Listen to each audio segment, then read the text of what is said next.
देते हो। सुनी निशा और विवेक से अलग होकर कहती है, यू नो वॉट, अब मेरे पास फैमिली के नाम पर कुछ भी नहीं बचा है, लेकिन अब तुम दोनों ही मेरी फैमिली हो, हमेशा मेरा साथ देते हो। सुहानी की बात सुनकर निशा और विवेक भी थोड़ा इमोशनल हो जाते हैं, क्योंकि फैमिली तो अब उन दोनों के पास भी नहीं थी। ये सुनकर युवराज की स्माइल गायब हो जाती है और वो मन में सोचता है, क्या सिर्फ निशा और विवेक को ही सुहानी अपनी फैमिली मानती है? यहाँ विवेक उस इमोशनल माहौल को बदलते हुए कहता है, सुहानी, अगर सिर्फ हम दोनों ही तुम्हारी फैमिली है तो युवराज सर कौन है? सुहानी विवेक का सवाल सुनकर खामोश हो जाती है और उसे कुछ देर पहले का युवराज का किस याद आ जाता है। युवराज भी सुहानी का जवाब सुनना चाहता था। जब सुहानी विवेक के सवाल का जवाब नहीं देती तो निशा सुहानी के कंधे से अपना कंधा टकराते हुए कहती है, युवराज सर के साथ ये अपनी फैमिली स्टार्ट करना चाहती है, क्यों सुहानी? निशा का जवाब सुनकर सुहानी पहले तो शर्माती है, फिर निशा और विवेक के साथ हंसने लगती है। ये देखकर युवराज के चेहरे पर फिर से स्माइल आ जाती है और वो सीढ़ियों से नीचे चला जाता है। सुहानी अपने दोस्तों के साथ मस्ती कर रही थी, तभी उसे कुछ आवाजें सुनाई देती हैं। उन आवाजों के साथ सुहानी के आंखों के सामने वही सब दिखने लगता है जो वो सपने में देखती है। वो अघोरी, वो गुफा, वो कलश। इस बार सुहानी को उस अघोरी की आवाज भी सुनाई दे रही थी, लेकिन वो अघोरी क्या कह रहे थे ये सुहानी को समझ नहीं आ रहा था। सुहानी अब हंसना बंद करके अपना सर पकड़ लेती है और उन आवाजों से इरिटेट होकर अपनी आंखें बंद कर लेती है। निशा और विवेक का ध्यान सुहानी पर जाता है। उन्हें सुहानी के मेंटल कंडीशन के बारे में पहले से पता था। वो सुहानी को संभालते हुए थोड़ी ऊंची आवाज में कहते हैं, सुहानी, क्या हुआ? तू ठीक है ना? सुहानी का सर अब घूमने लगा था। निशा और विवेक उसे बार बार आवाज दे रहे थे। युवराज अभी सीढ़ियों पर ही था, तभी उसे निशा और विवेक की आवाज सुनाई देती है, जिसे सुनते ही युवराज भागते हुए सुहानी के कमरे में आ जाता है। युवराज देखता है कि सुहानी अपना सर पकड़े हुए लड़खड़ा रही है। विवेक और निशा उसे संभालने की कोशिश कर रहे हैं। युवराज सुहानी के पास जाकर उसे अपनी बाहों में थाम लेता है। युवराज की बाहों में आते ही सुहानी बेहोश हो जाती है। युवराज सुहानी के गाल को थपथपाते हुए कहता है, सुहानी। सुहानी को इससे कोई फर्क नहीं पड़ता, वो बेहोश हो चुकी थी। युवराज निशा को देखकर पूछता है, क्या हुआ इसे? निशा भी परेशान होकर कहती है, पता नहीं, अभी तो हमारे साथ हंस रही थी, फिर अचानक से ये सब। युवराज सुहानी को गोद में उठाता है और विवेक से कहता है, ड्राइवर को गाड़ी निकालने के लिए कहो। विवेक भागते हुए ड्राइवर के पास चला जाता है। कुछ ही देर बाद वो चारों हॉस्पिटल पहुंच जाते हैं। सुहानी के चेकअप के बाद युवराज डॉक्टर जोशी से कहता है, क्या हुआ है सुहानी को? डॉक्टर जोशी कहते हैं, शी इज परफेक्टली फाइन, शायद इन्हें कोई स्ट्रेस हुआ होगा। मैंने आपको पहले ही कहा था, इनकी मेमोरी वापस आ रही है। कभी कभी हमारा ब्रेन अचानक से बहुत सारी बातों को एक साथ याद आना हैंडल नहीं कर पाता। मुझे लगता है मिस सुहानी के साथ ऐसा ही कुछ हुआ है। विवेक डॉक्टर से पूछता है, डॉक्टर, इसका मतलब सुहानी को आज फिर से कुछ याद आया होगा? डॉक्टर जोशी जवाब देते हैं, मे बी। वैसे आज सुहानी को हम यहीं ऑब्जर्वेशन में रखेंगे, कल सुबह आप इन्हें घर ले जा सकते हैं। डॉक्टर जोशी युवराज से कुछ बातें करके वहां से चले जाते हैं। युवराज निशा और विवेक को भी समझाकर घर भेज देता है और खुद सुहानी के साथ रुक जाता है। रात के 1 बज रहे थे। सुहानी अपने बेड पर आराम से सो रही थी। युवराज सुहानी के बेड के पास चेयर पर उसका हाथ थामे बैठा उसे ही देख रहा था। तभी सुहानी के शांत चेहरे में फिर से शिकन आने लगती है और धीरे धीरे वो शिकन घबराहट में बदल जाती है। ये देखकर युवराज परेशान हो जाता है और डॉक्टर को बुलाने के लिए अपना फोन बाहर निकालता है। तभी सुहानी की आंखें एक झटके से खुल जाती हैं और वो उठकर बैठ जाती है। सुहानी के चेहरे पर डर साफ दिख रहा था और वो घबराहट में जोर जोर से सांसें ले रही थी। ये देखकर युवराज अपना फोन साइड में रख देता है और सुहानी के पास जाकर उसे अपने सीने से लगाते हुए कहता है, श्श, सब ठीक है, मैं यहीं हूं, तुम शांत हो जाओ। सुहानी युवराज को अपने करीब पाकर उसे जोर से पकड़ लेती है और अपनी आंखें बंद कर लेती है। युवराज सुहानी के सर पर हाथ फेरते हुए उसे शांत करता है। कुछ देर तक सुहानी इसी तरह युवराज से चिपके रहती है और जब वो थोड़ी शांत हो जाती है तो खुद ही पीछे हट जाती है। युवराज अपना एक हाथ सुहानी के चेहरे पर रखकर कहता है, तुम ठीक हो? युवराज की आंखों में देखते हुए सुहानी कहती है, शायद मैं जानती हूँ कि आपको उस श्राप से कैसे मुक्त किया जा सकता है। युवराज बौखलाहट के साथ कहता है, क्या देखा तुमने? सुहानी अपने सपने को याद करते हुए कहती है, मैं पापा के साथ उस गुफा में गई थी। वहां बहुत अंधेरा था और वो जगह बहुत खतरनाक थी। अघोरी बाबा ने मुझे अपने पास बुलाया था और मेरे सर पर अपना हाथ रखा था। फिर उन्होंने कहा कि समय आने पर मुझे सब कुछ अपने आप पता चल जाएगा। युवराज सुहानी को एकटक देखते हुए बिना किसी एक्सप्रेशन के कहता है, मैं उससे कैसे मुक्त हो सकता हूं? सुहानी कहती है, हमें उन तीनों कलश को ढूंढना होगा। युवराज कहता है, क्या है उसमें? सुहानी जवाब देती है, उसमें मृदुला की अस्थियां हैं। युवराज ध्यान से सुहानी की बातें सुन रहा था। सुहानी आगे कहती है, उस तांत्रिक ने मृदुला का शरीर चुरा लिया था और उसी से उसे जागृत किया था। जब अघोरी बाबा मृदुला को कैद करने उस विशिंग वेल के पास गए थे, तब उन्होंने मृदुला की अस्थियां ढूंढकर उसे 3 कलश में भर दिया था और उन अस्थियों को अलग अलग जगह दफना दिया था। हमें वही तीनों कलश ढूंढने हैं। युवराज कुछ सोचते हुए कहता है, 3 नहीं 2। ये सुनकर सुहानी थोड़ा कंफ्यूज हो जाती है। फिर वो कुछ याद करते हुए कहती है, अरे हाँ, उस साये ने उस रात विवेक के मम्मी पापा को मारकर वो कलश अपने पास विशिंग वेल में रख लिया था।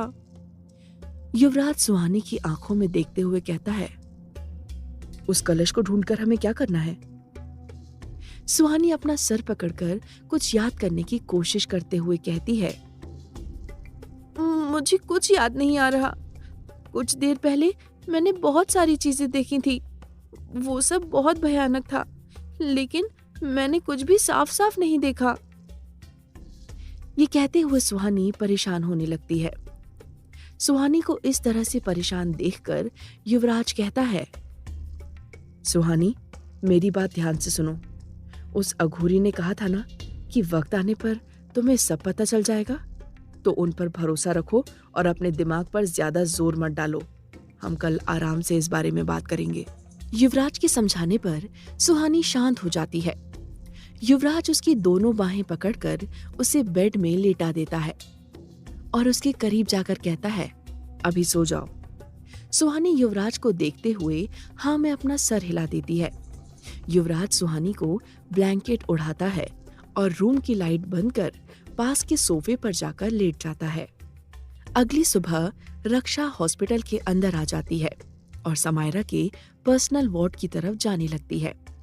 उसके साथ उसकी केयरटेकर थी जो उसके व्हीलचेयर को चला रही थी। रक्षा जैसे ही समायरा के पर्सनल वार्ड के बाहर पहुंचती है, युवराज के गार्ड्स उसे वहीं रोक लेते हैं। उनमें से एक गार्ड रक्षा से कहता है, सॉरी मैडम, युवराज सर का ऑर्डर है, अंदर मैडम से अब कोई नहीं मिल सकता। उस गार्ड की बात सुनकर रक्षा मुस्कुराती है और उसकी आंखों में देखते हुए कहती है, तो क्या युवराज ने मुझे रोकने के लिए तुम्हें रखा है? रक्षा जैसे ही उस गार्ड की आंखों में देखती है, वो गार्ड शांत होकर पीछे हट जाता है। इसके बाद रक्षा वहां खड़े बाकी के गार्ड्स की आंखों में भी देखती है। अब सारे गार्ड्स अपनी जगह पर जम गए थे।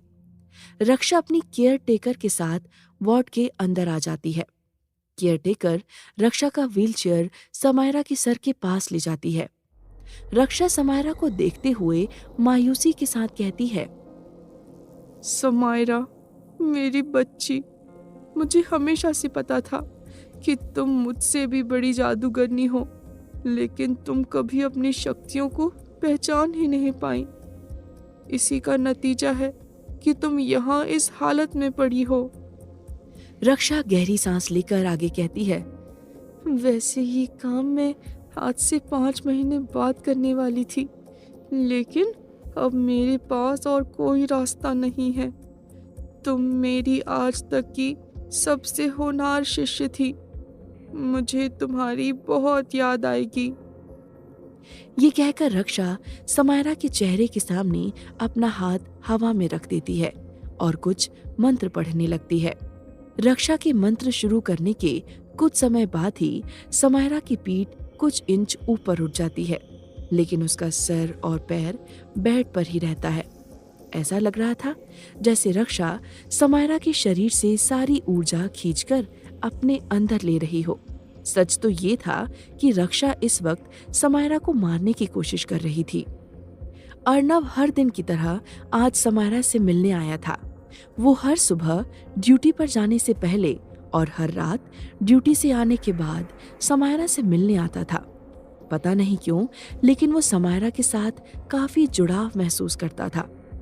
जैसे ही अर्नव समायरा के प्राइवेट वार्ड का दरवाजा खोलकर अंदर जाता है, वहां का नजारा देखकर वो दंग रह जाता है। अर्नव देखता है कि समायरा अपने बेड पर बेहोश पड़ी है और उसका शरीर बीच से कुछ उठा हुआ था। साथ ही रक्षा का हाथ समायरा के ऊपर था। अर्नव समझ नहीं पा रहा था कि ये सब हो क्या रहा है, लेकिन वो इतना जरूर समझ गया था कि रक्षा समायरा को नुकसान पहुंचा रही है। अर्नव फौरन अपना पिस्टल निकालकर रक्षा पर पॉइंट करता है और कहता है, कौन हो तुम और समायरा के साथ क्या कर रही हो? दूसरी तरफ सुहानी हॉस्पिटल से डिस्चार्ज हो चुकी थी। युवराज सुहानी के साथ उसके वार्ड से बाहर निकलता है। युवराज तेजी से आगे बढ़ रहा था और सुहानी युवराज की स्पीड मैच करने की कोशिश कर रही थी, लेकिन सुहानी की आंखों में देखते हुए कहता है, उस कलश को ढूंढकर हमें क्या करना है? सुहानी अपना सर पकड़कर कुछ याद करने की कोशिश करते हुए कहती, लेकिन उसका सर और पैर बेड पर ही रहता है। गुजरते हुए अपनी स्पीड कम कर लेती है। वो अपनी आंखें छोटी करके किसी जासूस की तरह उन गार्ड्स को देखने लगती है। अपने थॉट्स से बाहर निकल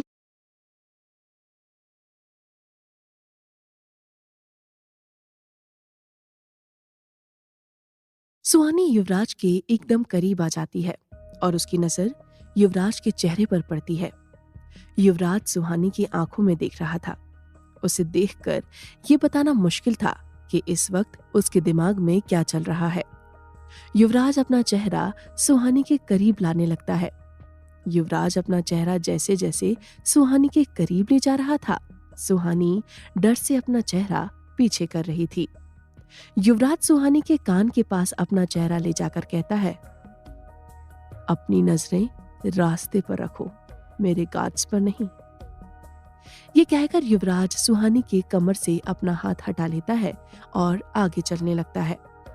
युवराज के आगे बढ़ते ही सुहानी बड़बड़ाते हुए खुद से कहती है, इतनी रोमांटिक पोजीशन में भी इन्हें ज्ञान देना होता है। सुहानी फिर से एक नजर उन गार्ड्स को देखती है, फिर युवराज के पीछे चलने लगती है। युवराज सुहानी की ये बात सुन लेता है और हल्का सा मुस्कुरा देता है। सुहानी युवराज के साथ चलते हुए कहती है, युवराज सर, आपके गार्ड्स तो बड़ी ट्रेंड है। युवराज चलते हुए सीरियस आवाज में कहता है, yes, they are well trained. इनमें से एक एक आदमी अकेले 10 लोगों से एक साथ लड़ सकता है। सुहानी उनसे इम्प्रेस होते हुए कहती है, वो तो ठीक है, लेकिन सबसे अच्छी तो इनकी डेडिकेशन है। देखिए, अपनी ड्यूटी करते हुए ये तो अपनी पलकें तक नहीं झपकाते। सुहानी के ऐसा कहते ही युवराज का चेहरा सीरियस हो जाता है और उसके कदम रुक जाते हैं, लेकिन सुहानी अपने फ्लो में आगे निकल जाती है कुछ कदम आगे चलकर वो देखती है कि युवराज पीछे रुक गया है, तो वो भागते हुए युवराज के पास जाती है। युवराज अपने एक एक शब्द पर जोर देकर सुहानी से कहता है, मेरे पीछे मत आना।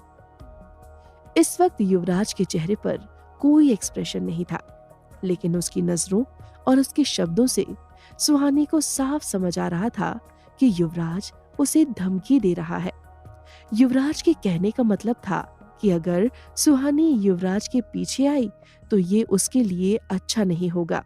युवराज के इस रवैये से सुहानी घबरा जाती है और बिना कुछ कहे जोर से अपना सर हाँ में हिला देती है।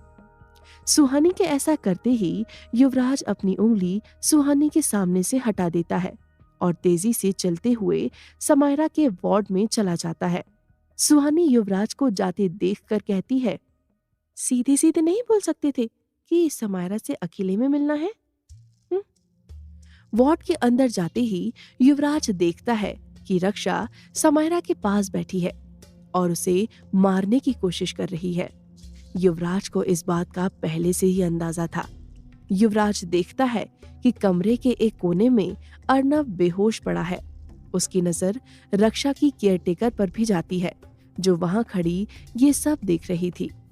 युवराज गुस्से में रक्षा से कहता है, ये सब अभी बंद करो।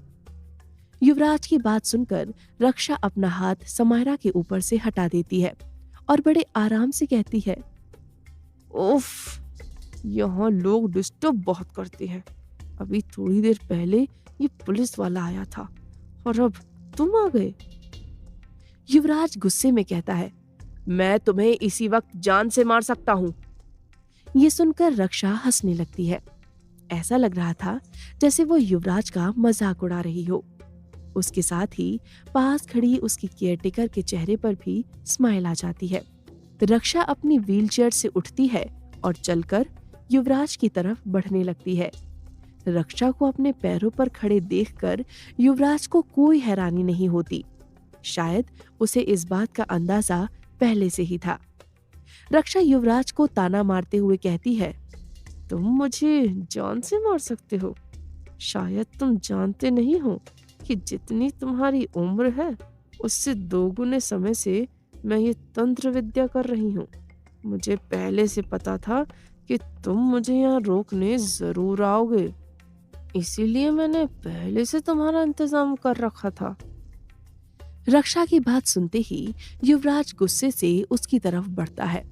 जैसे ही युवराज एक कदम रक्षा की तरफ बढ़ाता है, वैसे ही उसके पैर फ्लोर से चिपक जाते हैं और अगले ही पल वो किसी मूर्ति की तरह फ्रीज हो जाता है।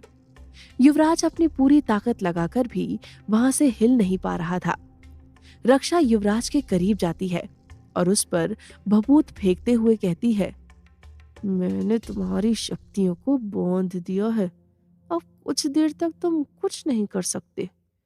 समायरा ने मुझे पहले ही बता दिया था कि तुम्हारी शक्तियां बढ़ चुकी हैं, इसलिए मैंने पहले ही तुम्हारा इंतजाम कर लिया था। युवराज खुद को छुड़ाने की कोशिश करते हुए कहता है, तुम हमेशा से समायरा को मारना चाहती थी। रक्षा युवराज की बात का जवाब देते हुए कहती है, हाँ, लेकिन इसकी किस्मत बहुत अच्छी थी कि ये हर बार मुझसे बच जाती थी। रक्षा आगे कहती है, अब मुझे परेशान मत करो। समायरा को खत्म करने के बाद तुम्हारी ही बारी है। आज वो साया भी तुम्हें बचाने नहीं आएगी। इस वक्त वो भी बहुत कमजोर है और मैं तुम सबसे ज्यादा ताकतवर। रक्षा फिर से समायरा के ऊपर अपना हाथ रखकर अपना मंत्र शुरू कर देती है।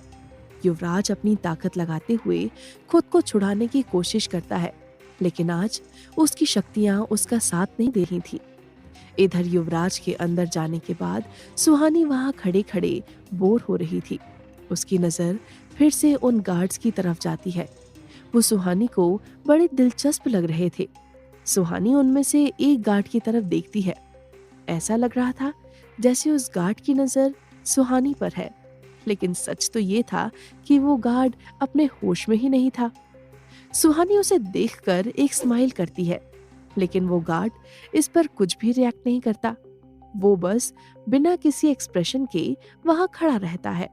ये देखकर सुहानी मुंह बनाते हुए कहती है, खड़ूस बॉस के खड़ूस एम्प्लॉइज। ये कहते ही सुहानी को उन गार्ड्स पर शक होता है। वो गौर से सभी गार्ड्स को देखती है। वो नोटिस करती है कि वहां खड़े सभी गार्ड्स कब से अपनी जगह से 1 इंच भी नहीं हिले हैं। सुहानी एक गार्ड के पास जाती है और उसके सामने अपना हाथ हिलाती है। उसे फिर से सामने से कोई रिएक्शन नहीं मिलता। वो खुद से कहती है, क्या ये भी इन गार्ड्स की ट्रेनिंग है? तभी सुहानी की नजर उस गार्ड के जीन्स की पॉकेट पर रखे एक लाइटर पर पड़ती है, जो काफी लंबा होने की वजह से उसके पॉकेट से बाहर आ रहा था। सुहानी बिना कुछ सोचे उस लाइटर को उसके पॉकेट से निकाल लेती है और गौर से देखने लगती है। सुहानी को वो लाइटर बहुत पसंद आता है। सुहानी उसे वहीं पर जलाकर देखने लगती है और खुश हो जाती है। उस लाइटर की आग को देखते हुए सुहानी के दिमाग में ये बात आती है, इस गार्ड ने अब तक कुछ रिएक्ट क्यों नहीं किया? तभी सुहानी को युवराज की कही बात याद आती है, मेरे पीछे मत आना। सुहानी की आंखें बड़ी हो जाती हैं। वो एक नजर हैरानी से उस गार्ड को देखते हुए कहती है, ओह शिट! ये कहते ही सुहानी भागते हुए समायरा के वार्ड के अंदर चली जाती है। सुहानी वहां का नजारा देखकर दंग रह जाती है। रक्षा समायरा के पास खड़ी थी और उसके हाथ समायरा के ऊपर थे। युवराज उससे थोड़ी दूर पर खड़ा हिलने की कोशिश कर रहा था, लेकिन हिल नहीं पा रहा था। युवराज गुस्से में अपने मन में कहता है, ये लड़की मेरी बात कभी सुनती क्यों नहीं? सुहानी रक्षा को देखकर कहती है, आप कौन हो? आप समायरा के साथ क्या कर रही हो? फिर सुहानी युवराज को देखकर कहती है, युवराज सर, आप इन्हें रोक क्यों नहीं रहे? सुहानी को देखकर रक्षा को गुस्सा आ जाता है और वो अपने दांत पीसते हुए कहती है, फिर से नहीं। ये कहते ही रक्षा समायरा के बेड के पास रखे एक मेडिसिन ट्रे की तरफ देखती है और फिर उसकी नजर सुहानी पर पड़ती है। रक्षा के ऐसा करते ही वो ट्रे बड़ी तेजी से जाकर सुहानी के सर पर लगता है और सुहानी जमीन पर गिर जाती है। ट्रे के लगने से सुहानी के सर पर चोट लग जाती है और उसके सर से खून बहने लगता है। ये देखकर युवराज फिक्र और गुस्से के साथ कहता है, सुहानी! वो खुद को आजाद करने के लिए अपना पूरा जोर लगा देता है। सुहानी के सर की चोट देखकर युवराज का खून खौल जाता है और वो गुस्से में अपनी मुट्ठी बांध लेता है।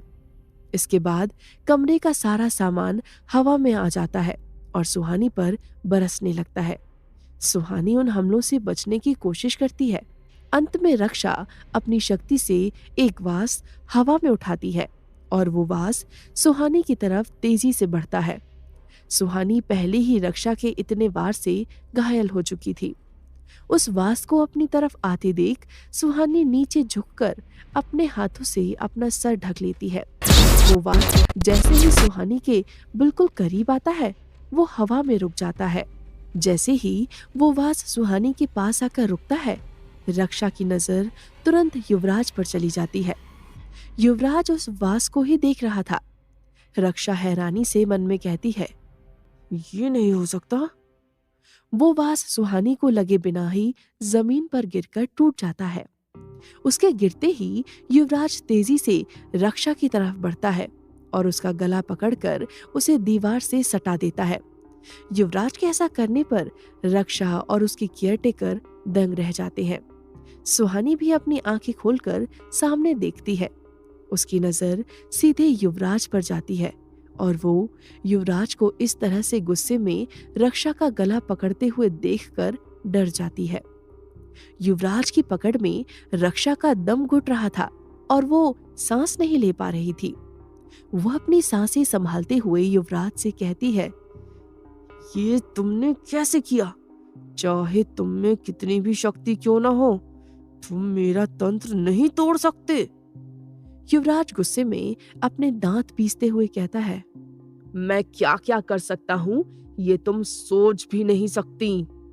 ये कहते हुए युवराज की आंखों की पुतलियां एक पल के लिए लाल होकर फिर से नॉर्मल हो जाती हैं। युवराज की आंखों को ऐसे बदलते देखकर रक्षा डर जाती है और अपने मन में कहती है, ये नामुमकिन है। युवराज के अंदर समायरा की शक्तियां कैसे आ सकती हैं और वो समायरा की इन शक्तियों को काबू कैसे कर सकता है। रक्षा युवराज की आंखों में देखते हुए कहती है, तुम मुझे नहीं मार सकते। युवराज रक्षा की गर्दन पर अपनी पकड़ मजबूत करते हुए कहता है, बिल्कुल मार सकता हूं। इस वक्त युवराज बहुत गुस्से में था। उसकी नजर तो इस वक्त रक्षा की आंखों में थी, लेकिन उसके दिमाग में बस वो सीन चल रहा था जब रक्षा बेरहमी से सुहानी पर हमला कर रही थी। रक्षा की केयरटेकर और सुहानी अपनी जगह पर जमे हुए युवराज के इस गुस्से को देख रहे थे। उन दोनों को इस वक्त यही डर लग रहा था कि कहीं युवराज रक्षा को जान से न मार दे। युवराज की पकड़ और मजबूत होने पर रक्षा की सांसें अटकने लगती हैं। उसे भी अब लगने लगा था कि युवराज उसे मार ही डालेगा। युवराज रक्षा को घूरते हुए कहता है, मैंने आज तक किसी की भी जान नहीं ली है, सिर्फ इसीलिए तुम्हें छोड़ रहा हूं। अगर तुमने फिर से ऐसा कुछ करने की कोशिश की तो तुम पर यह एहसान मैं दोबारा नहीं करूंगा। ये कहकर युवराज अपना हाथ रक्षा की गर्दन पर से हटा देता है। आखिर रक्षा अपनी ही बेटी समायरा को क्यों मारना चाहती है? युवराज के पास समायरा की शक्तियां कैसे आईं? जानने के लिए सुनते रहिए साया अ कर्स। युवराज के सामने इस तरह से बेबस देखकर उसकी केयरटेकर की हालत भी खराब हो चुकी थी। वो रक्षा के पास जाकर उसे संभालते हुए कहती है, गुरुमा आप ठीक तो है ना? रक्षा के साथ उसकी केयरटेकर बनकर रहने वाली लड़की असल में उसकी सेविका सीमा थी। रक्षा सीमा के सवाल का कोई जवाब नहीं देती है। वो अब भी अपनी सांसें संभालने की कोशिश कर रही थी। युवराज वहीं खड़ा अब भी उसे गुस्से और नफरत से घूर रहा था। सुहानी भी दीवार से टिक कर खड़ी ये सब देख रही थी। उसकी बॉडी में कुछ जगह चोटें लगी थी और कुछ जगह से तो खून भी बह रहा था। उसे रक्षा से कहीं ज्यादा युवराज से डर लग रहा था। उसे पता था कि रक्षा के जाने के बाद उसकी ही बारी आने वाली है युवराज का गुस्सा झेलने के लिए। युवराज ने उसे पहले ही वार्न किया था कि वो युवराज के पीछे न आए। जैसे ही रक्षा थोड़ी नॉर्मल होती है, वो बड़ी तेजी से उस वार्ड से बाहर चली जाती है। सीमा भी उसके पीछे पीछे वहां से निकल जाती है। उन दोनों के वहां से जाने के बाद भी युवराज का गुस्सा शांत नहीं होता। वो एक नजर समायरा की तरफ देखता है। समायरा अपने बेड पर बेहोश पड़ी थी। फिर युवराज एक नजर अर्नव को देखता है जो फ्लोर पर बेहोश पड़ा था। युवराज सुहानी की तरफ पीट करके खड़ा था और उसकी तरफ नहीं देख रहा था। वो काफी गुस्से में जो था और वो उस गुस्से को कंट्रोल करने की कोशिश कर रहा था। सुहानी घबराते हुए धीमी सी आवाज में युवराज से कहती है, युवराज सर। सुहानी इतना ही कह पाई थी, तभी युवराज उसकी तरफ मुड़ता है और गुस्से से चिल्लाता है, शट अप। युवराज को ऐसे देखकर सुहानी और डर जाती है और उसके कदम फिर से अपने आप पीछे हो जाते हैं। युवराज गुस्से में सुहानी की तरफ बढ़ता है और चिल्लाते हुए कहता है, तुम्हें सुनाई नहीं देता या मेरी बात समझ नहीं आती? मैंने कहा था ना कि मेरे पीछे मत आना, तो क्यों आई तुम? अगर तुम्हें कुछ हो जाता तो? ये कहते हुए युवराज गुस्से से सुहानी को देखने लगता है। ये बात सिर्फ युवराज ही जानता था कि उसके इस गुस्से की वजह उसका डर था। युवराज ये सोचकर डर गया था कि अगर सुहानी को कुछ हो जाता तो? युवराज का ये रूप देखकर सुहानी वहीं खड़े खड़े डर से कांपने लगती है। इससे पहले कभी युवराज ने उससे ऐसे बर्ताव नहीं किया था। सुहानी कुछ कह नहीं पाती, वो बस अपना सर झुकाए हुए खड़ी रहती है। युवराज की नजर अब भी सुहानी के चेहरे पर थी। तभी सुहानी की झुकी हुई आंखों से आंसू की एक बूंद बाहर आ जाती है। ये देखकर युवराज बेचैन हो जाता है और गुस्से में अपनी मुट्ठी बांधते हुए अपनी नजर सुहानी के चेहरे से फेर लेता है। अगले ही पल युवराज सुहानी का हाथ पकड़कर उसे अपनी तरफ खींचता है और उसे अपनी बाहों में ले लेता है। युवराज की बाहों में आते ही सुहानी की आंखों से आंसू लगातार बहने लगते हैं, लेकिन उसके मुंह से आवाज नहीं निकलती। युवराज भी सुहानी को कसकर गले लगाकर अपनी आंखें बंद कर लेता है। कुछ देर बाद सुहानी फिर से अपने प्राइवेट वार्ड के बेड पर बैठी हुई थी। उसके सामने एक डॉक्टर खड़ा हुआ था जो लगभग युवराज की उम्र का ही था। डॉक्टर सुहानी के बाएं आंख के ऊपर लगे चोट की ड्रेसिंग कर रहा था। युवराज उसी कमरे में सोफे पर बैठा हुआ ये सब देख रहा था। डॉक्टर सुहानी के सर की चोट साफ करते हुए कहता है, यहाँ 4 स्टिचेस लगेंगे। डॉक्टर की ये बात सुनकर युवराज और सुहानी एक साथ कहते हैं, क्या? डॉक्टर बारी बारी उन दोनों को देखकर कहता है, हाँ, यहाँ डीप कट है तो मुझे इस पर स्टिचेस लगाने पड़ेंगे। युवराज थोड़ा परेशान हो जाता है और सुहानी बेड की दूसरी तरफ से नीचे उतर जाती है और कमरे के दूसरे कोने में जाकर कहती है, मुझे नहीं लगवाना स्टिचेस। युवराज भी नहीं चाहता था कि सुहानी को स्टिचेस लगें और उसे ज्यादा दर्द हो। वो डॉक्टर से कहता है, क्या ये जरूरी है? डॉक्टर युवराज और सुहानी को समझाते हुए कहते हैं, देखिए, आपको डीप कट लगा है, अगर मैं वहाँ 4 स्टिचेस लगा दूंगा तो वो जल्दी ठीक हो जाएगा। सुहानी कमरे के दूसरे कोने में दीवार से टिककर खड़ी थी। वो कहती है, लेकिन मुझे कोई जल्दी नहीं है ठीक होने की, मेरे पास बहुत टाइम है। डॉक्टर सुहानी को समझाते हुए कहता है, देखिए, आपको ये लगवाना ही होगा, वरना चोट रिकवर कैसे होगी? सुहानी रोने वाली शक्ल बनाते हुए कहती है, डॉक्टर, आपको जो करना है कीजिए, मुझे इंजेक्शन लगा लीजिए या बहुत सारी मेडिसिन दे दीजिए, मुझे कोई प्रॉब्लम नहीं है, लेकिन ये स्टिचेस नहीं। सुहानी की ये हालत देखकर युवराज समझ गया था कि वो डॉक्टर की बात से कन्विंस होने वाली नहीं है। युवराज खुद सुहानी की तरफ बढ़ता है और उसे समझाते हुए कहता है, सुहानी, डॉक्टर को अपना काम करने दो, उन्हें तुम्हारी चोट की ड्रेसिंग कंप्लीट करने दो।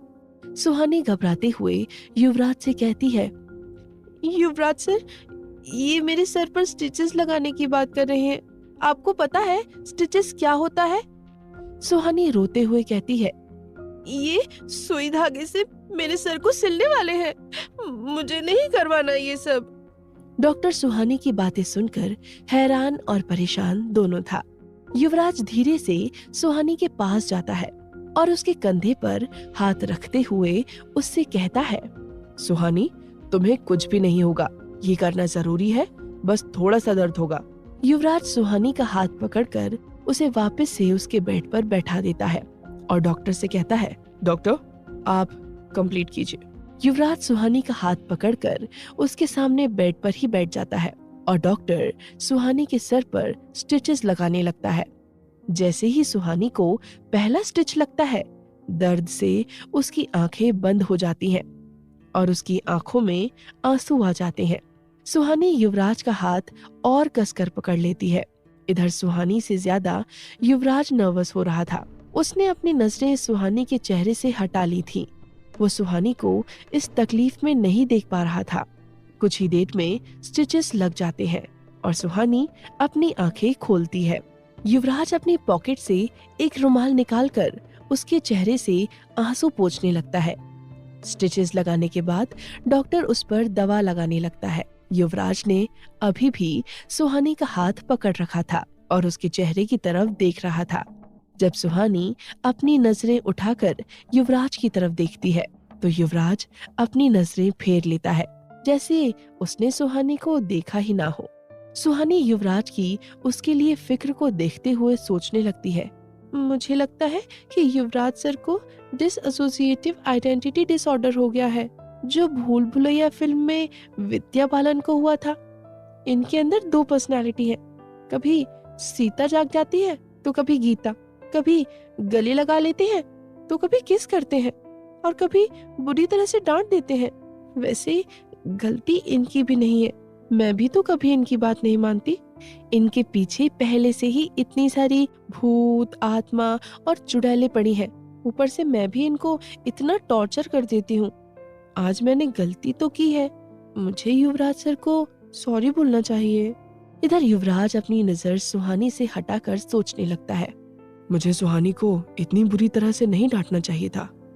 वैसे भी अगर वो अंदर नहीं आती तो मैं आज रक्षा को रोक नहीं पाता। मैंने बेवजह ही उसे डरा दिया। मुझे सुहानी से सॉरी कहना चाहिए। इधर सड़क के किनारे एक छोटे से घर के अंदर से सामान टूटने की आवाज आ रही थी। उस घर के अंदर एक कमरे में अंधेरा था। वहां फर्श पर काले जादू का सारा सामान बिखरा पड़ा था। उसके साथ साथ कमरे के दूसरे सामान भी इधर उधर फैले हुए थे। रक्षा अभी भी उस कमरे के सामान को फेंक रही थी। उसकी सेविका सीमा घबराकर एक कोने में खड़ी थी और रक्षा को रोकने की कोशिश नहीं कर रही थी। उसे पता था कि रक्षा से इस समय उलझने का मतलब अपनी जान से हाथ धोना है। रक्षा एक बड़ा सा वास जमीन पर पटकते हुए कहती है, ऐसा कैसे हो सकता है? समायरा की शक्तियां युवराज के अंदर कैसे हो सकती हैं? ये नामुमकिन है। रक्षा की बात सुनकर सीमा घबराते हुए कहती है, गुरुमा, हो सकता है समायरा ने खुद अपनी शक्तियां युवराज को दी हों। सीमा की बात सुनकर रक्षा का गुस्सा और भी बढ़ जाता है और वो गुस्से में अपने दांत पीसते हुए कहती है, बेवकूफ लड़की, ये शक्तियां हैं, तुम्हारे हाथ में रखा लड्डू नहीं जिसे कोई भी कभी भी किसी को भी दे दे। जरूर कुछ ऐसा हुआ है जिसके बारे में हम नहीं जानते हैं। सीमा एक और बार हिमाकत करते हुए रक्षा से कहती है, गुरुमा, आप इससे इतना परेशान क्यों हो रही हैं? आप तो समायरा की माँ और गुरु दोनों हैं। आप में तो उससे कई ज्यादा शक्तियां होंगी ना? रक्षा कहती है, तुझे नहीं पता कि समायरा क्या चीज है। मैंने अपनी जिंदगी में किसी जादूगरनी में इतनी शक्तियां महसूस नहीं की हैं जितनी समायरा के अंदर की हैं। उसकी कई सालों की साधना के साथ साथ उसमें मेरी और उसके पिता की असीमित शक्तियां हैं। तुझे अंदाजा भी नहीं है कि उसे इस दुनिया में लाने के लिए मैंने क्या क्या किया है। और अब जब मैं उसकी वो शक्तियां पाना चाहती हूँ तो वो युवराज मेरे रास्ते में आ रहा है। कुछ देर सोचने के बाद रक्षा आगे कहती है, वो बेवकूफ लड़की अपनी शक्तियों से अनजान हॉस्पिटल के बेड पर पड़ी है। मेरी सारी मेहनत पर उसने पानी फेर दिया। मुझे युवराज के लिए रुकना ही नहीं चाहिए था। उसे पहले ही मार देना चाहिए था। सीमा रक्षा से कहती है, अब हम क्या करेंगे? रक्षा कहती है, वही जो करने आए हैं। मैं युवराज और समायरा दोनों को मार दूंगी। सीमा रक्षा को जवाब देते हुए कहती है, लेकिन अब युवराज को कैसे मारेंगी? आप तो उसके सामने टिक भी नहीं पाई थी। रक्षा गुस्से में कहती है, मुझे इस बात का बिल्कुल अंदाजा नहीं था कि युवराज में समायरा की कुछ शक्तियां हैं, लेकिन युवराज के मुझे छूते ही मुझे उसकी पूरी क्षमता का अंदाजा हो चुका है। अब हम पूरी तैयारी के साथ युवराज का सामना करेंगे और मुझे पता है इसके लिए क्या करना है। सीमा कहती है, क्या? रक्षा कहती है, अभी वो साया कमजोर है। मुझे अपना काम अगले 3 दिन में ही पूरा करना होगा। ये कहते हुए रक्षा के चेहरे पर एक डेविल स्माइल आ जाती है और सीमा उस पर शक करते हुए उसे देखने लगती है। आज रक्षा जिस तरह से युवराज के सामने भीगी बिल्ली बनी हुई थी, उसे देखकर सीमा का रक्षा पर भरोसा कम हो चुका था। इधर युवराज सुहानी को अपने कार में हॉस्पिटल से घर ले जा रहा था। युवराज सामने देखते हुए कार ड्राइव कर रहा था और सुहानी फ्रंट सीट पर बैठी हुई अपने बाईं तरफ रास्ते को देख रही थी। दोनों एक दूसरे से बिल्कुल बात नहीं कर रहे थे और ये सोच रहे थे कि एक दूसरे को सॉरी कैसे कहें। तभी दोनों एक साथ एक दूसरे की तरफ देखकर कहते हैं, आई एम सॉरी। क्या युवराज और सुहानी का ये रिश्ता आगे बढ़ पाएगा? क्या रक्षा अपने मकसद में कामयाब हो पाएगी? जानने के लिए सुनते रहिए साया, अ कर्स्ड लव स्टोरी, सिर्फ पॉकेट एफएम पर।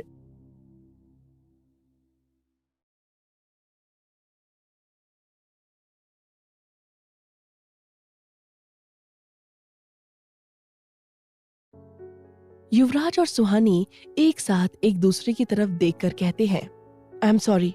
दोनों हैरानी से एक साथ कहते हैं, क्या? इसके बाद वो दोनों खामोश होकर सामने देखने लगते हैं।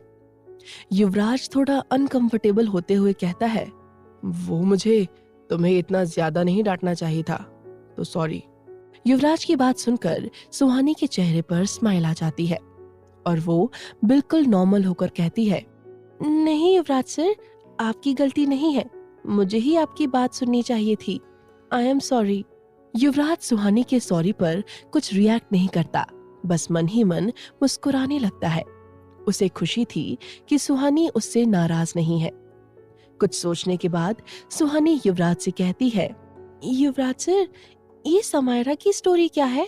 उसे उसकी ही माँ क्यों मारना चाहती है? युवराज कहता है, मृदुला अपने ही बच्चे को मारने के लिए क्यों तैयार हो गई थी? युवराज के इस सवाल से सुहानी को अपने सवाल का जवाब मिल जाता है। वो युवराज से कहती है, शक्तियों के लिए? युवराज सुहानी की बात पर ज्यादा ध्यान दिए बिना कहता है, कुछ देर शांत रहने के बाद सुहानी कहती है, युवराज सर, वैसे समायरा के पापा हैं कौन? सुहानी का ये सवाल सुनते ही युवराज के चेहरे का एक्सप्रेशन बदल जाता है। उसका चेहरा जो अभी शांत था वो सीरियस हो जाता है। युवराज सीरियस होकर सुहानी से कहता है, समायरा के डैड अब जिंदा नहीं है। सुहानी समायरा से हमदर्दी जताते हुए कहती है, बेचारी समायरा, एक तो उसके पापा इस दुनिया में नहीं है, ऊपर से उसकी माँ उसे मारना चाहती है। सुहानी समायरा के बारे में सोचकर मायूस हो जाती है, लेकिन कुछ ही देर में उसे याद आता है कि समायरा भी तो युवराज को मारना चाहती है। ये याद आते ही सुहानी की समायरा के प्रति हमदर्दी भी कम हो जाती है। सुहानी युवराज से फिर से सवाल करती है, लेकिन युवराज सर, समायरा के पापा थे कौन? क्या वो भी रक्षा की तरह ही काला जादू करते थे? युवराज जानता था कि सुहानी अब यही सवाल करने वाली है। उसने पहले ही सोच लिया था कि वो आज सुहानी को समायरा और रक्षा के बारे में सब कुछ बता देगा। इससे पहले युवराज ने सुहानी को समायरा के बारे में कुछ ना बताने की जो गलती की थी, वो भी एक वजह थी कि सुहानी समायरा से नहीं बच पाई थी। युवराज कहता है, हाँ, वो भी एक तांत्रिक ही थे। ये सुनकर सुहानी कहती है, युवराज सर, आप मुझे पूरी बात बताइए ना, ये इंस्टॉलमेंट में क्यों बता रहे हैं?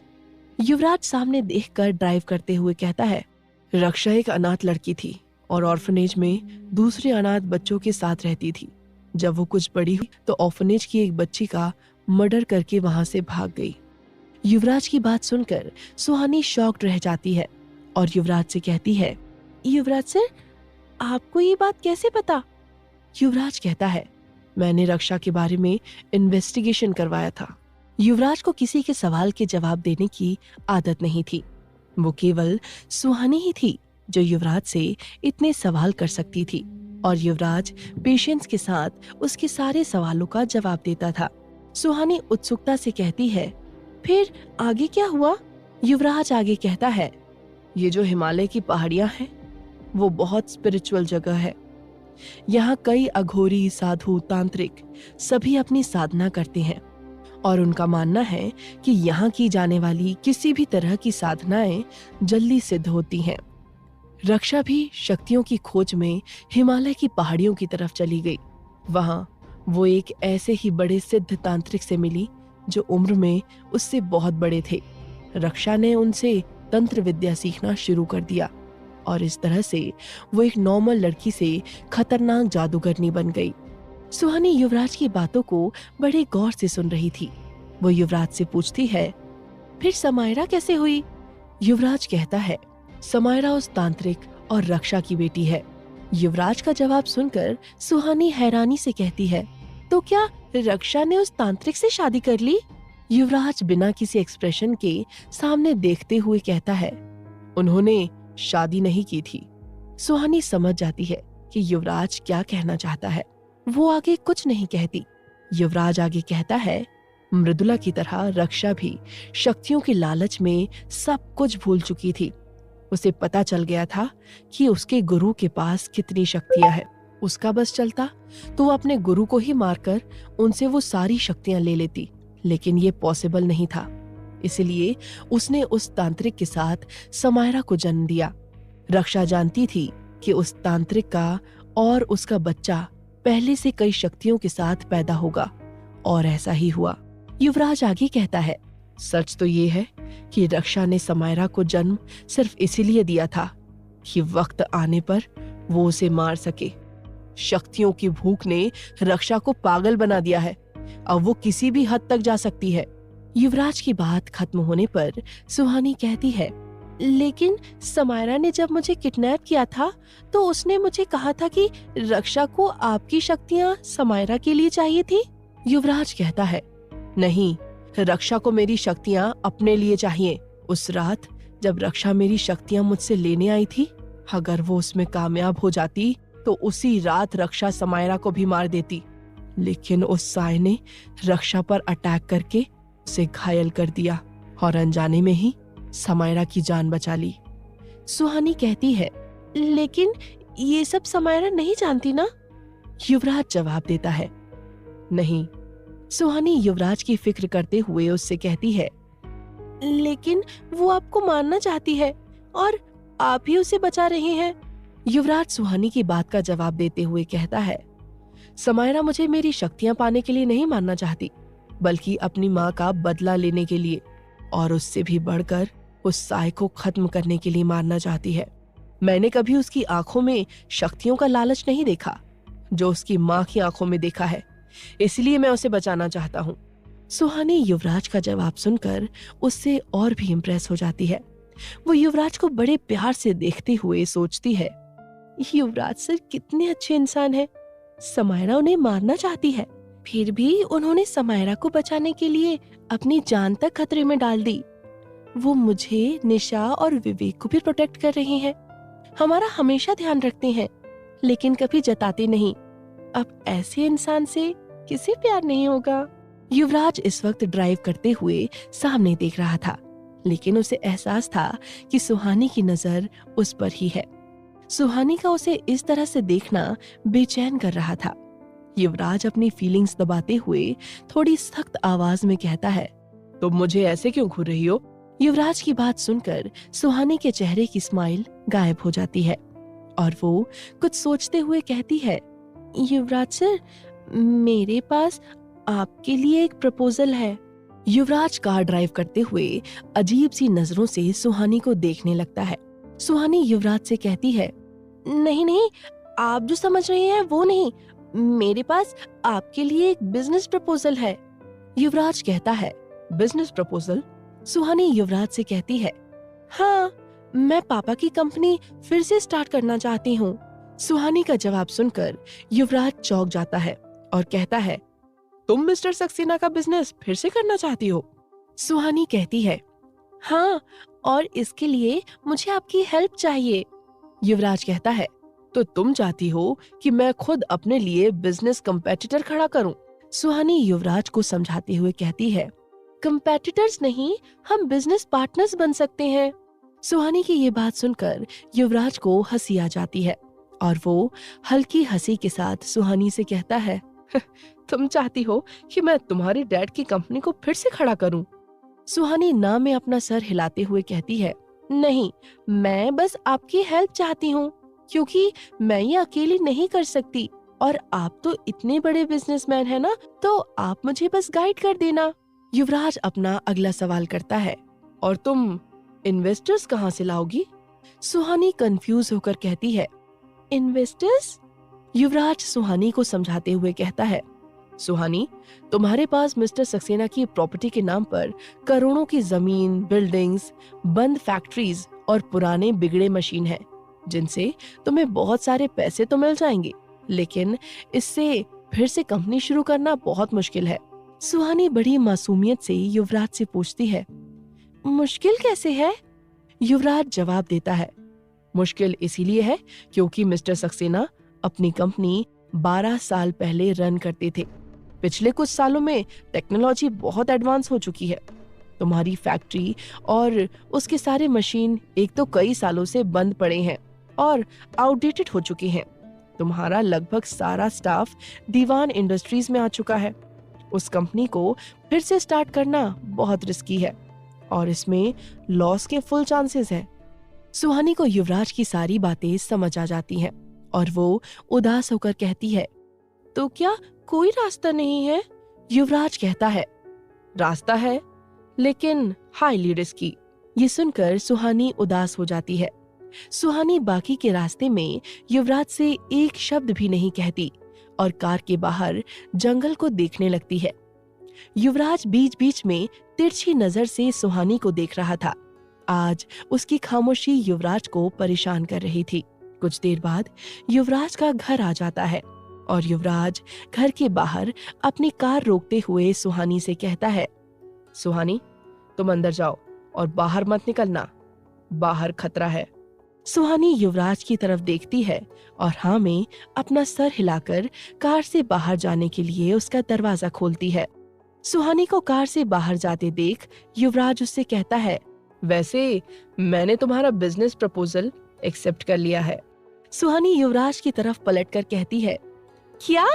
युवराज सुहानी को देखते हुए कहता है, वही बिजनेस पार्टनर, सक्सेना इंडस्ट्रीज को फिर से खड़ा करने के लिए। युवराज की बात सुनते ही सुहानी के चेहरे से गायब हुई स्माइल फिर से वापस आ जाती है और वो खुश होकर कहती है, क्या आप सच में मेरी हेल्प करेंगे? युवराज सुहानी को इस तरह से खुश देखकर बहुत खुश हो जाता है। वो खुशी उसके चेहरे से तो दिखाई नहीं देती, लेकिन उसकी आंखों में वो खुशी कोई भी देख सकता था। वो सुहानी से कहता है, हाँ। सुहानी कहती है, लेकिन आपने तो कहा था कि हमें इन्वेस्टर्स मिलना मुश्किल है और ये तो रिस्की भी है। युवराज अपनी नजर सुहानी से हटाकर सामने देखते हुए कहता है, फंड्स की तुम चिंता मत करो और रिस्क से मुझे कोई फर्क नहीं पड़ता। डोंट वरी, सक्सेना इंडस्ट्रीज बहुत जल्द फिर से खड़ी हो जाएगी। युवराज की बात सुनकर खुशी से सुहानी की आंखों में नमी आ जाती है। उसके पास उसके असली मॉम डैड की कोई निशानी भी नहीं थी। वो बस सक्सेना इंडस्ट्रीज को फिर से खड़ा कर खुद को अपने मॉम डैड से जुड़ा हुआ महसूस करना चाहती थी। अब तो सुहानी की खुशी का कोई ठिकाना नहीं था, क्योंकि उसे पता था अगर युवराज ने कह दिया है तो सक्सेना इंडस्ट्रीज फिर से खड़ी हो जाएगी। सुहानी खुशी से युवराज की सीट की तरफ बढ़ती है और उसे जोर से गले लगा लेती है। युवराज को गले लगाते ही सुहानी एक्साइटेड होकर कहती है, thank you Yuvraj sir, you are the best. Thank you, thank you, thank you, I love you so much. Suhani के ऐसा कहने पर क्या होगा युवराज का रिएक्शन, जानने के लिए सुनते रहिए साया, अ कर्स्ड लव स्टोरी, सिर्फ पॉकेट एफएम पर।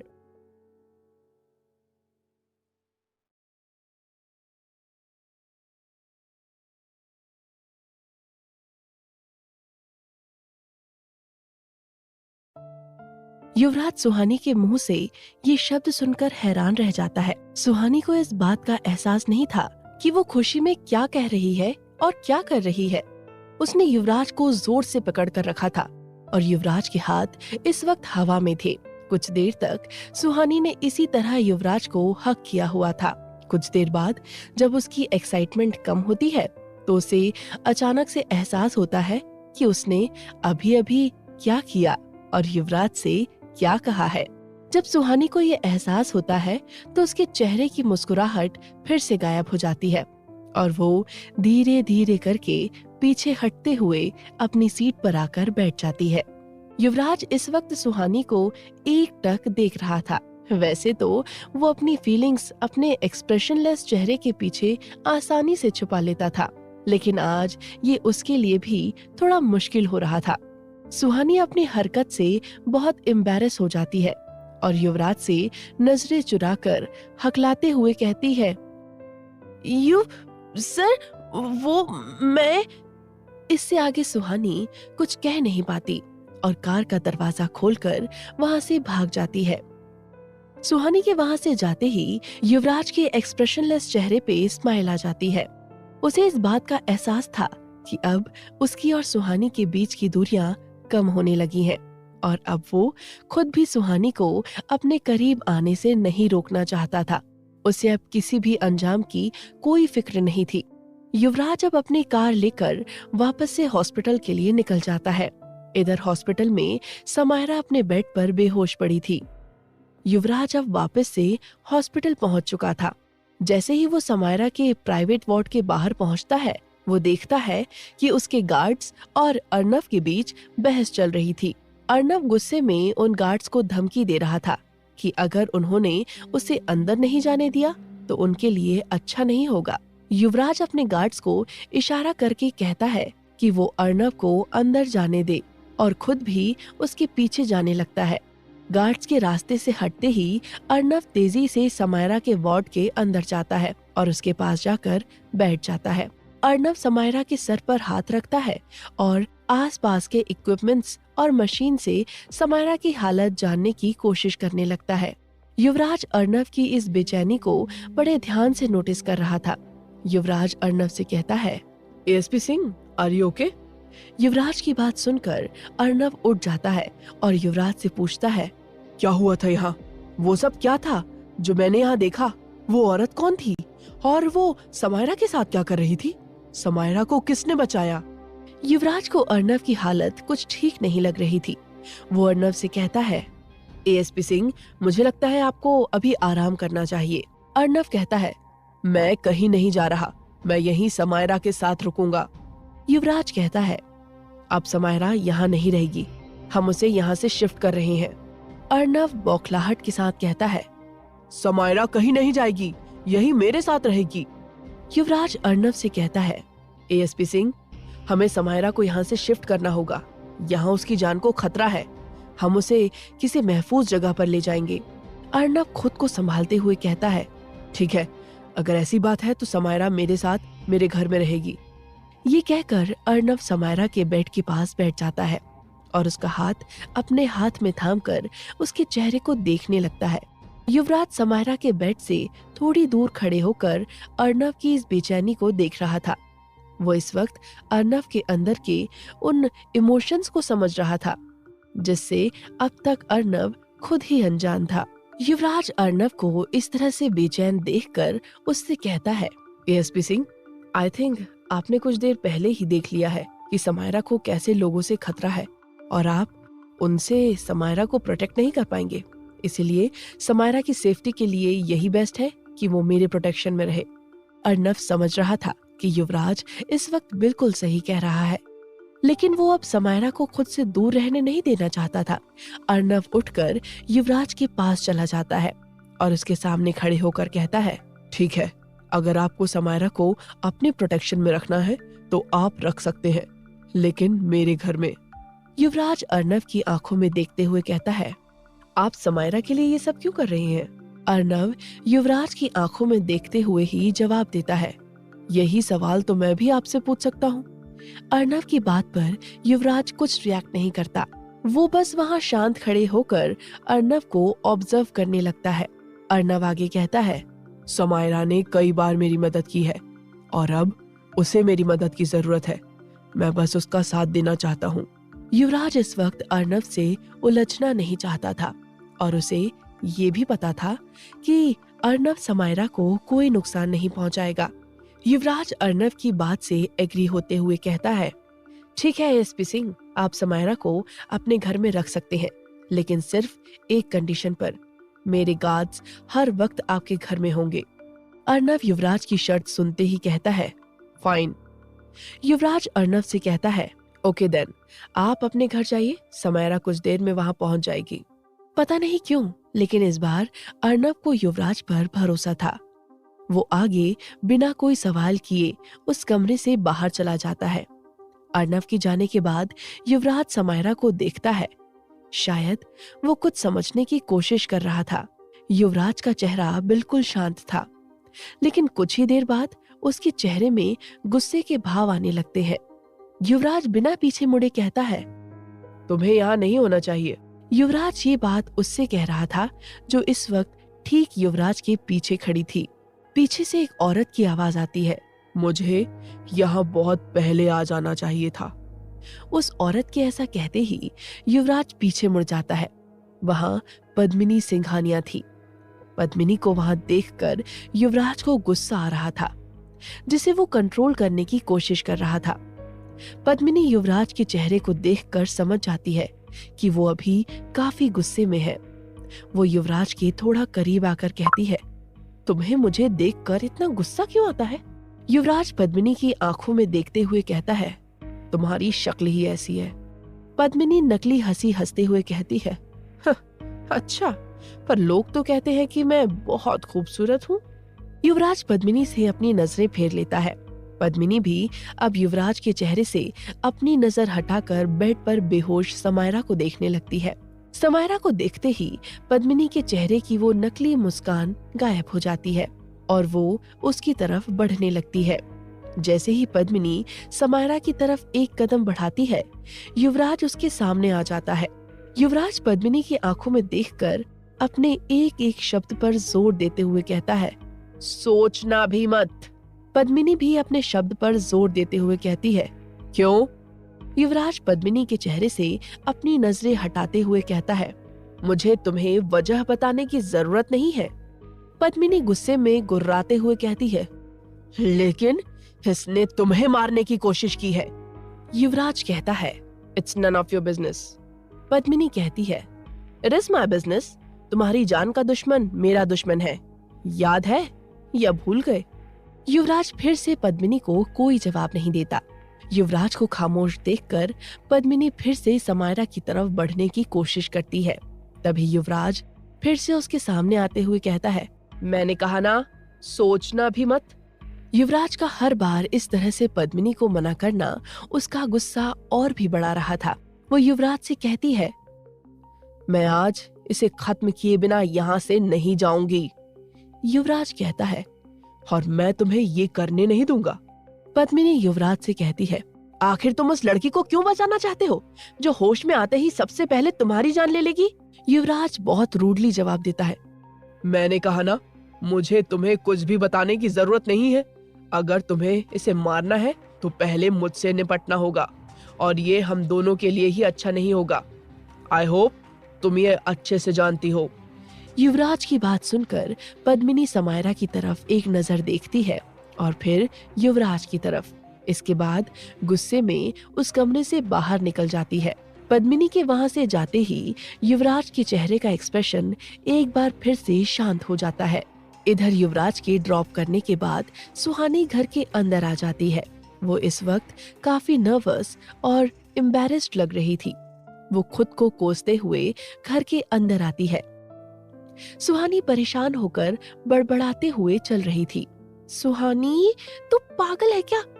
ये तूने अभी अभी क्या किया? युवराज सर को आए। ये कहते ही सुहानी को वो रात याद आ जाती है जिस रात उसने युवराज को प्रपोज किया था। उस वक्त को याद करते हुए सुहानी कहती है, उस टाइम मैंने युवराज सर को प्रपोज कर दिया था, लेकिन आज तो मैंने हद ही कर दी। अब मैं उनको कैसे फेस करूंगी? एक काम करती हूँ, आज मैं पूरे दिन उनके सामने ही नहीं जाऊंगी। हाँ, यही ठीक रहेगा। सुहानी यही सब बड़बड़ाते हुए चल रही थी। तभी वो सामने से आते हुए अक्षय से टकरा जाती है। सुहानी बिना सामने देखे इरिटेट होकर कहती है, देख के नहीं चल सकते क्या? ये कहते ही सुहानी सामने देखती है तो वहां अक्षय खड़ा था। वो सुहानी से माफी मांगते हुए कहता है, सॉरी सुहानी, मैंने तुम्हें देखा नहीं, तुम ठीक हो? अब सुहानी को भी अपनी गलती का एहसास होता है और वो भी अक्षय से माफी मांगते हुए कहती है, नहीं, आई एम सॉरी, मैं ही देखकर नहीं चल रही थी। अक्षय कहता है, एक्चुअली हम दोनों ही देखकर नहीं चल रहे थे। वैसे तुम्हारी तबीयत कैसी है और तुम्हारे सर पर ये चोट कैसे? सुहानी कहती है, हाँ, अब मेरी तबीयत बिल्कुल ठीक है। ये छोटी सी चोट है, जल्द ही ठीक हो जाएगी। अक्षय दरवाजे की तरफ देखते हुए कहता है, वैसे युवराज नहीं आया तुम्हारे साथ? सुहानी ना में अपना सर हिलाकर कहती है, नहीं, युवराज सर को कोई जरूरी काम था, इसीलिए वो मुझे ड्रॉप करते ही चले गए। सुहानी का जवाब सुनकर अक्षय झूठी मुस्कान के साथ कहता है, अक्षय किसी सोच में पड़ जाता है। सुहानी कहती है, क्या हुआ, आप कहाँ खो गए? सुहानी के कहने पर अक्षय अपने ख्यालों से बाहर आता है और अपना सर झटक कर कहता है, कुछ नहीं। वो आगे कहता है, तुम आराम करो, मैं तुमसे बाद में मिलता हूँ। सुहानी मुस्कुरा देती है और अपने कमरे की तरफ बढ़ जाती है। सुहानी के जाते ही अक्षय का एक्सप्रेशन बदल जाता है। वो सीरियस होकर खुद से कहता है, युवराज फिर से चला गया। अगर वो घर में ही नहीं होगा तो मैं अपना काम कैसे पूरा करूंगा। समायरा को अर्नव के घर शिफ्ट करके युवराज घर आ जाता है। युवराज को फिर से सुहानी और उसका वो मोमेंट याद आता है और उसके चेहरे पर स्माइल आ जाती है। कुछ महीने पहले तक युवराज और मुस्कुराहट का दूर दूर तक कोई रिश्ता नहीं था, लेकिन सुहानी के आने के बाद से युवराज ने मुस्कुराना शुरू कर दिया था। घर के अंदर आते ही युवराज की नजरें सुहानी को ढूंढने लगती हैं। उसे देखकर शुभ्रा कहती है, अरे युवराज बेटा, तुम आज घर में? युवराज कहता है, हाँ, वो आज काम जल्दी खत्म हो गया। शुभ्रा युवराज पर शक करते हुए कहती है, अच्छा, ऐसा भी होता है क्या? आज तक मैंने कभी तुम्हारे मुंह से ये नहीं सुना कि तुम्हारा काम खत्म हो गया है। ये सुनकर युवराज झेप जाता है, लेकिन कुछ कहता नहीं। शुभ्रा मुस्कुराते हुए कहती है, चलो अब आ गए हो तो आज लंच घर में कर लो, मैं अभी खाना लगाती हूँ। युवराज हाँ में अपना सर हिला देता है और डाइनिंग टेबल की तरफ बढ़ जाता है। तभी निशा और विवेक भी कॉलेज से आते हैं और शुभ्रा उन्हें भी डाइनिंग टेबल पर खाने के लिए बैठा देती है। लेकिन युवराज की नजर तो सुहानी को ही ढूंढ रही थी, जो अभी तक वहां नहीं आई थी। शुभ्रा एक सर्वेंट